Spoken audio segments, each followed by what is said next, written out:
Dan tujuan dari ilmu itu, kalau kita belajar pengetahuan, al-amalu bihi, yaitu mengamalkannya. Dimohon izin, kemarin saya tegaskan, ilmu dengan amal gak bisa dipisahkan. Justru ilmu itu akan mulai mendapatkan pahala melimpah ketika diamalkan. Anda belajar fikih sholat, kalau nggak pernah dipakai sholat, kapan datang pahalanya? Hanya berhenti di saat belajar saja. Makanya ayo teman-teman, jangan batasi di majlis ilmu. Anda yang kuliah pun niatkan sebagai ibadah karena Allah. Begitu Anda bekerja, itu jadi pahala. Anda nggak kepikir ke situ? Yang kuliah di ITB, di IPB, di UI, di IAIN, di UIN, dimanapun, coba niatkan sebagai ibadah. Nanti ketika diniatkan sebagai ibadah untuk mengamalkannya, Allah akan permudah dan berkah nanti ilmunya.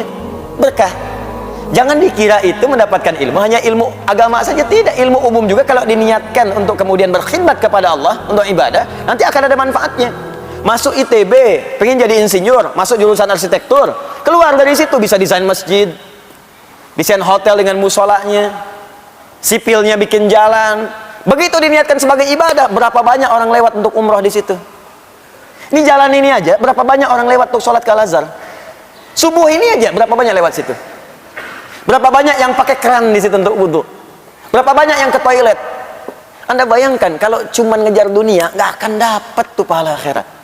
Tapi kalau ilmu Anda dipakai untuk berniat ibadah kepada Allah, Anda bikin kemudian desain kerannya, Anda bikin jalannya, Anda bikin bagian tempat wudhu dengan toiletnya. Begitu dipakai, dunianya dapat, dunia diberikan panjar duluan. Pahala akhiratnya, setiap yang wudhu Anda dapat pahalanya. Setiap yang lewat Anda dapat pahalanya. Dan saat belajar itu demikian, Allah akan berikan kemudahan. Makanya ilmunya berkah.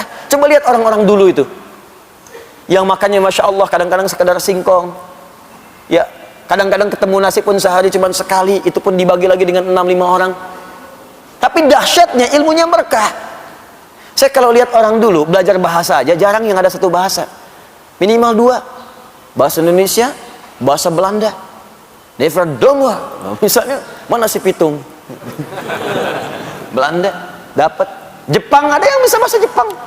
Orang dulu, coba diplomat dulu itu, kayak Haji Agus Salim, berapa banyak bahasanya. Ya Bung Hatta, ya Masya Allah, Insinyur Soekarno, misalnya yang lain-lainnya itu. Ya mereka belajar. Dan yang paling dahsyat ulama-ulama kita, Masya Allah itu. Ya ulama-ulama kita itu dulu bukan sekedar belajar, kemampuannya luar biasa, semua ilmunya bersanad. Kemampuan bahasa Arabnya, kemampuan Qurannya, bahkan tidak sedikit yang jadi mufti langsung di Masjidil Haram. Tidak sedikit di antara mereka. Dan namanya abadi sampai sekarang. Bahkan murid-muridnya mengajar lagi. Syekh Yasin Al-Fadani, berapa banyak muridnya sekarang mengajar. Syekh Ahmad Khatib Al-Minangkabawi, berapa banyak muridnya punya manfaat sekarang. Nah, jadi saya sarankan kalau kita mau belajar dimanapun itu, termasuk Anda yang sekolah di kampus-kampus umum, ayo bikin konsep untuk ibadah. Dengan ilmu ini saya akan berkhidmat. Ingat pesan saya, kalau Anda kejar akhirat, dunia akan ikut. Tapi kalau Anda kejar dunia, akhirat akan meninggalkan Anda. Kita kesini untuk ibadah, sholat, taklim. Dunia ikut. Begitu selesai, ada kopi, ada sarapan, ada pisang. Dunia tuh. Tapi kalau kesini cuma nyari pisang, akan dapat. Udah akhirat gak dapat, pisang gak kebagian. Oh, paling gak enak tuh. Akhirnya bikin status, ternyata di Al-Azhar nggak ada pisang. Anda kesini mau cari pisang, mau cari ilmu. Jadi kalau kita nyari akhirat tuh ikut dunia semua. Saya sering katakan begini, rezeki itu udah diatur, surga kita yang belum jelas. Dunia tuh nggak usah capek lah. Ya, yang capek pada dunia, dia belum paham dunia, makanya pelajari ilmunya supaya nggak susah. Ini di rumah tangga ribut karena nggak pelajari ilmunya, jadi nggak selesai-selesai. Padahal kadang-kadang cuma beres dengan senyuman aja, tapi kadang nggak beres-beres. Kenapa? Karena ilmunya nggak dipelajari. Di bagian pertama, ghayatul ilmi ala amalu bihi. Ya, jadi mohon izin, orang yang belajar itu tujuannya untuk diamalkan. Kemudian itulah menjadi buah dari pengetahuannya yang bermanfaat untuk hidupnya di dunia dan bekalnya ke akhirat.